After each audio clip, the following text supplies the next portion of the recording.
మొన్న ఏదైతే ఒక 50,000 ఓట్లు మనకు కాకుండా పండేవాడు.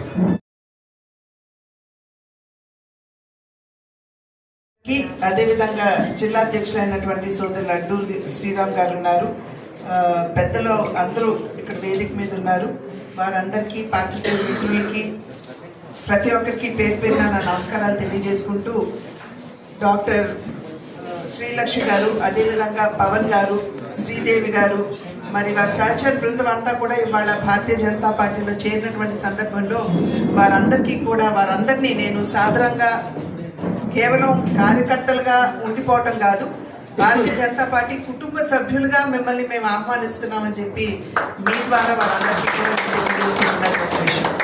మనందరికీ తెలుసు, ఇందాక పవన్ గారు మాట్లాడుతున్నటువంటి సందర్భంలో వారు చెప్పారు, ఈరోజు రాజకీయ క్షేత్రంలో మచ్చలేనటువంటి నాయకత్వం కలిగినటువంటి పార్టీ భారతీయ జనతా పార్టీ అని చెప్పి వారు ఇందాక తెలియజేయడం జరిగింది. నరేంద్ర మోడీ గారు 11 సంవత్సరాలు ఇంచుమించుగా, రేపు జూన్కి 11 అయిపోతుంది.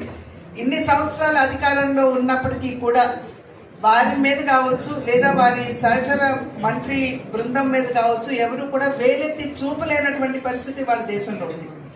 2014 సంవత్సరానికి ముందు ఏదైతే మనం స్కాముల పర్వంగా చూసామో, 2014 తర్వాత నరేంద్ర మోడీ గారి నాయకత్వంలో ఎన్డీఏ కూటమి అధికారాన్ని చేపట్టిన తర్వాత స్కీముల పర్వాన్ని మనం దేశంలో చూస్తున్నాం.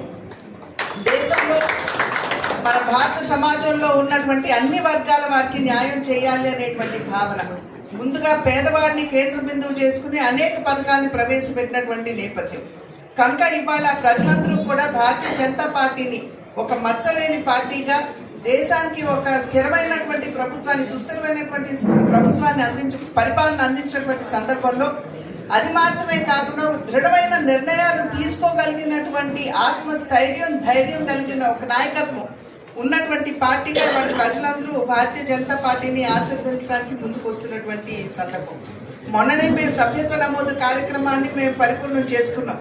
ఆ సందర్భంలో కూడా ప్రజల వద్దకు మేము వెళ్ళినప్పుడు ప్రతి ఒక్కరూ మాకు తెలియజేసినటువంటి విషయం ఏమిటంటే, నరేంద్ర మోడీ గారు రాబోయే 15-20 సంవత్సరాలు ఇంకా వారు ప్రధానిగా భారతీయ జనతా పార్టీ దేశానికి తన స్థిరమైనటువంటి ఒక మంచి పాలన, సుపరిపాలన అందించే దిశగా ఉండాలి, అడుగులు వేయాలి అని చెప్పి ప్రతి ఒక్కరు కూడా తెలియజేసినటువంటి నేపథ్యం కనుక ప్రజల్లో నుండి అటువంటి మంచి స్పందన వస్తున్నది అంటే ఎంత మంచి పాలన దేశానికి మరి భారతీయ జనతా పార్టీ నాయకత్వంలో ఎన్డీఏ కూటమి అందిస్తుందో ప్రజలందరూ కూడా గమనిస్తున్నారని చెప్పి మేము భావిస్తున్నాం. మీరు వచ్చి మా పార్టీలో చేరినందుకు చాలా సంతోషం. ఇంకా చాలా మందిని కూడా మీరు భారతీయ జనతా పార్టీలో తీసుకురావాలని చెప్పి, మరియు మొన్న ఏదైతే ఒక 50,000 ఓట్లు మనకు కాకుండా పండేవాడు, ఆ 50,000 మందిని కూడా మన సైడ్కి తీసుకురావాల్సిన అవసరం, బాధ్యత మనకు ఎంతైనా. దయచేసి మీరు అందరూ కూడా సహకరించాలని చెప్పి కోరుకుంటూ సెలవు తీసుకుంటాం.